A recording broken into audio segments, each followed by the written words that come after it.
Sen neden susarsın Karaca Bey? Toylarımızdaki beylerimize mani olamadık Emir Hazretleri. Ne deseniz hakkınızdır. Boynumuz kudretiniz karşısında kıldan incedir. Bunca canın ölüp gitmesine gerek var mıydı Karaca Bey? Yoktu Emir Hazretleri. Bilesiniz ki ben ve obamız her daim emrinizde olacağız.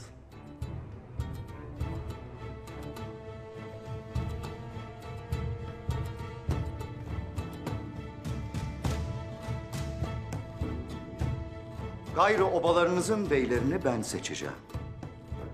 Size de toyda kararlarıma saygı göstermek düşecek.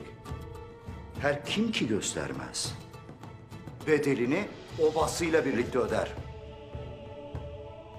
Şimdi sözümün üstüne söz söyleyecek var mıdır? Yoktur Emir Hazretleri. Başımız üstüne.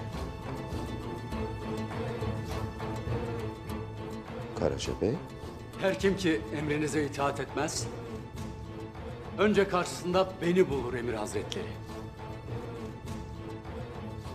alem.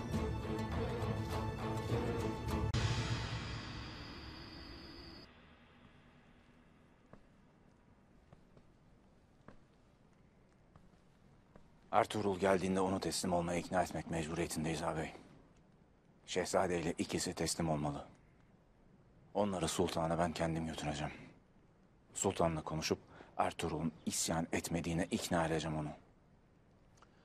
Başka bir çare olmadığını ben de bilirim kardeşim.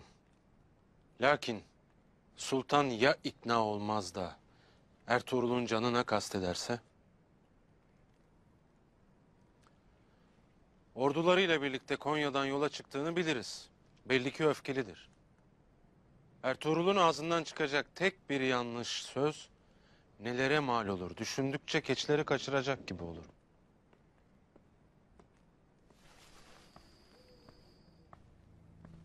Ertuğrul.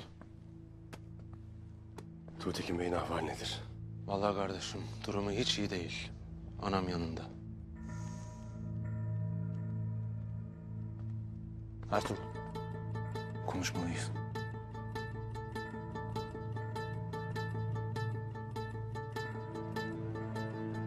Şehzadeyi Selçuklu askerlerinin elinden kaçırdığını biliriz. Yakında sultan da öğrenecektir bunu.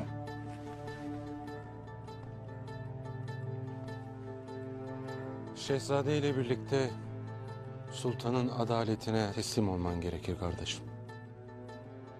Gereği neyse yapacağım ağabey. Bundan kimsenin şüphesi olmasın. Neymiş gereği Ertuğrul? Noyan'ı bulacağım ağabey. Köpekle birlikte iş tuttuklarını ispat edeceğim. Gereğini soruyorsan budur. Sonra da Sultan Alaaddin'e gider teslim olurum. Vereceği hüküm karşısında boynum kıldan incedir. Hala Emir Saadettin der durursun. Vazgeç şu inadından artık. Ağabey, sen de hakikati gör. Noyan'ı, Gonca Gül'ü peşimize takan köpekti. Boğaç'ı başımıza bela eden, Gökçe Hatun'u ölüme götüren de o avrattı. Köpek nasıl senin gözlerini bağlamış, yularını eline almış görmez misin? Ertuğrul, Sungur! Bütün obayı karşına alıp Bizans'a gitmekten bahseden sen. Obayı bölmekte zerre tereddüt etmeyen sen. Beni bile sözlerinde kandıran sen. Şimdi başımızda bunca bela varken Emir'e kafa tutup işimizi zora sokarsın. Yettin artık. Sungur!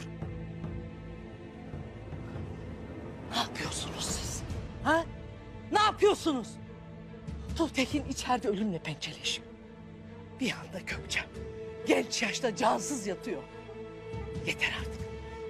Anladınız mı? Yeter artık. Yetmez. Yetmez ana. Ertuğrul'unki inat. Hep inat. Kendi mezarını kazmaktan ne vakit usanacaksın Ertuğrul? Sultan ordusuyla gelmekte anlamaz mısın? Böyle gidersen seni de bizi de ezip geçecek. Sungur Tekin. Nasıl bir ateşin içinde olduğunun farkında değil misin Ertuğrul? Lanet olsun yaşaman için. O hayallerini gerçekleştirmen için çırpınır dururum görmez misin? Ben hayal kurmam ağabey. Gerekeni yaparım. Köpeğin eline nice canımızın kanı bulaşmışken kendimi kurtarma telaşına düşmem. Noyan da köpek de hak ettiğini bulacak. Tutekin Bey can veriyor.